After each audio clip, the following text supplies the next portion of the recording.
Could you please explain us business strategy on a layman terms? Strategy is a very oceanic word, and it is. Could you please help us understand the evolution of business strategies? If you look at the literature, there were so many things. We all started off with the. Does every organization need a strategy? Where do people go wrong when thinking about strategy? Do we really need AI? AI is a tool. The tool is not going to. Does a strategy need to be a bit long term, needs to be fixed for some time at least? How do you look at the future trends? The future that I am foreseeing is more of.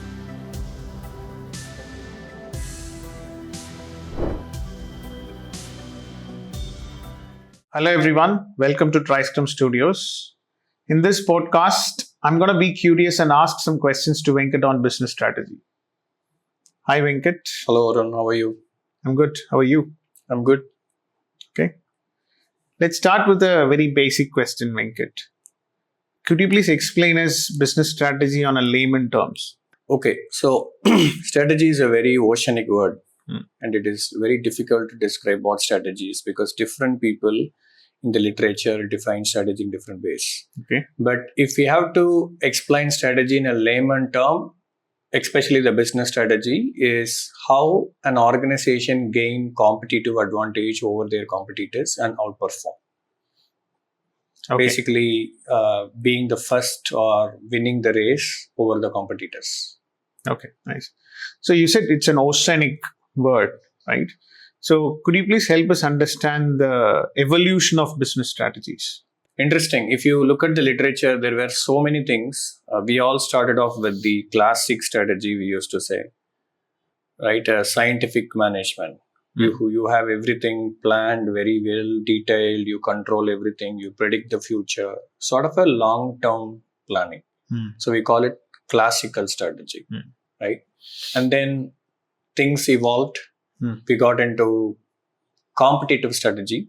That is, always we look at the competitors and we try to say how we need to plan our actions with respect to the competitors. For example, if you go to the literature, Michael Porter, he defined 5 forces to help firms understand how to be competitive enough in the market.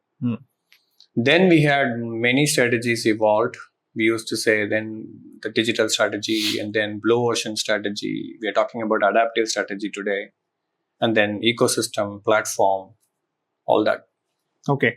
So you talked about so many strategies. Does every organization need a strategy? Of course, right? I used to say this, strategy is your map. And whatever you have is your vehicle. If you don't know where you need to go, whatever the vehicle you have is going to be waste. So your strategy is the one going to give you direction for any organization. No matter whether we are in AI or digital era, something is going to be personalized. Every organization needs a strategy to be able to understand what is that they are trying to do and where is the direction they need to head towards. Interesting analogy. Now, I have a question here. But where do people go wrong when thinking about strategy? If you look at companies, always companies start off with results, right? They want to be faster. For example, you take AI as an example today. Everybody wants to use AI. Nobody is stepping back. I wouldn't say nobody. Many people are not stepping back. Do we really need AI? AI is a tool. The tool is not going to make you successful. But tools are definitely required. I'm not denying that fact. But unless you know what strategy, what problem you're trying to solve, the tool is going to be of waste.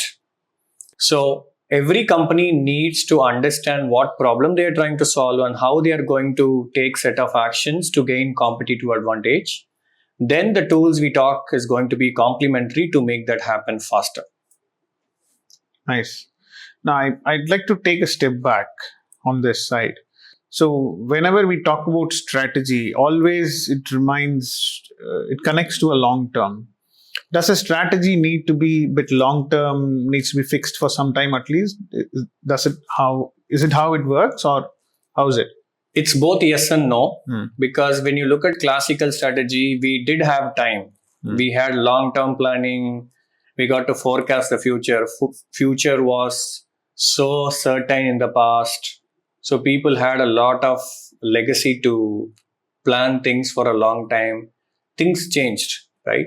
We got into different levels of strategic evolutions, and we are now talking about adaptive strategy, Okay. which means your strategy may change often, but how often it depends on the context we are talking about. Right? For example, an airline company trying to come up with a strategy is going to affect a lot inside the way how their organizations runs. If you take Boeing versus Airbus for an example, Airbus strategy is hub to hub, whereas Boeing strategy is point to point. So the decision that you make is going to affect the internal structure in your organization. So Netflix as a company might adapt their strategy every day, literally, using the algorithms and user behaviors. But Airbus, Boeing, being in a different industry, will not be able to evolve their strategy that frequently. So it depends on what domain are you speaking about and how important is for them to evolve.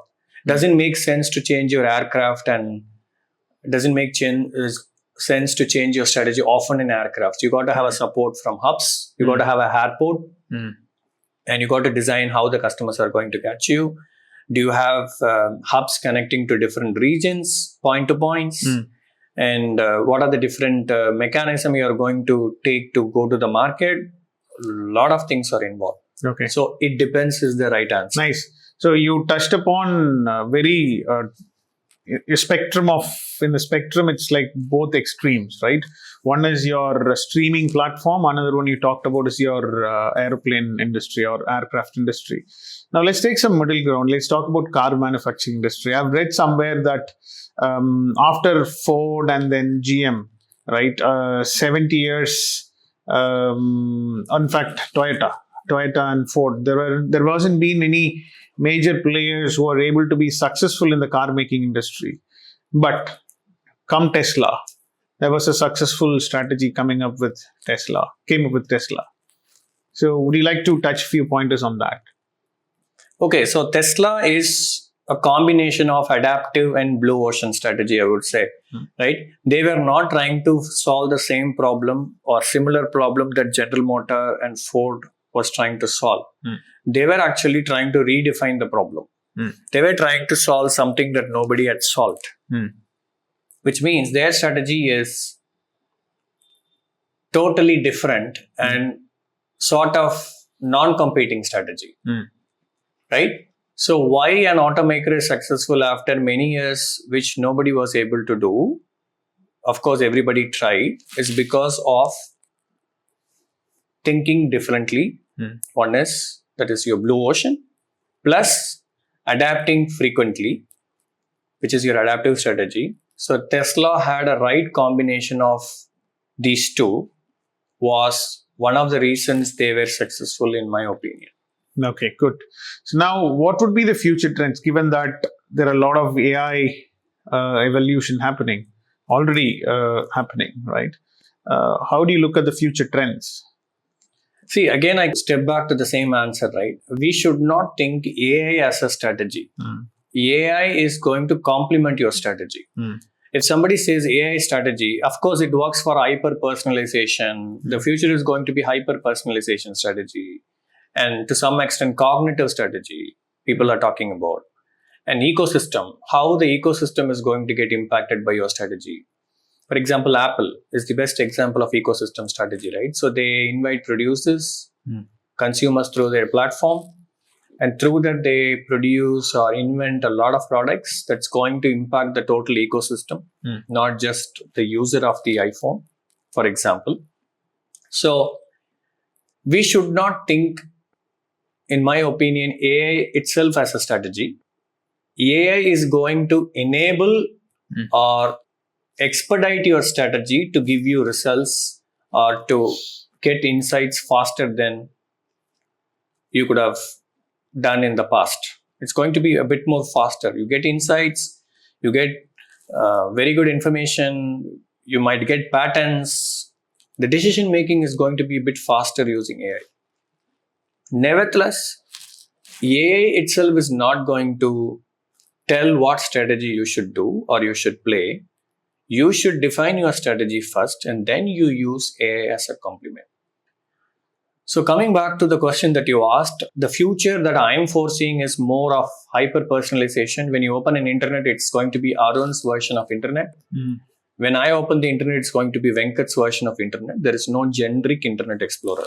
Okay. Right? When I say internet explorer, I'm talking about the browsers.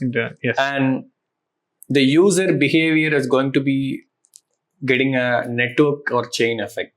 Already we have seen network effects, right? So take marketing, LinkedIn, your personal connection as an example. Somebody in your second connection or third connection might have posted, somebody liked it, and you're going to get the notification. So that is sort of a network effect. So imagine getting that network effect into everything that you do. You go and buy groceries, you go and give your car to service, you go and watch a movie. So there is a pattern of behavior that somebody is going to get from your usage, and they are going to predict continuously. It's going to be a live prediction, I would say. It's not a prediction of the future, live prediction. And they're going to continuously adapt what they got to do next. Might probably the future is what I'm thinking. Okay, hyper personalization. That's what I say. Okay, great. Thanks for all your insights, Venkat. I loved all your insights. I hope people who are watching also enjoyed and took some insights from Venkat's thoughts. Please share and subscribe if you like this video. Thank you. Thank you, guys.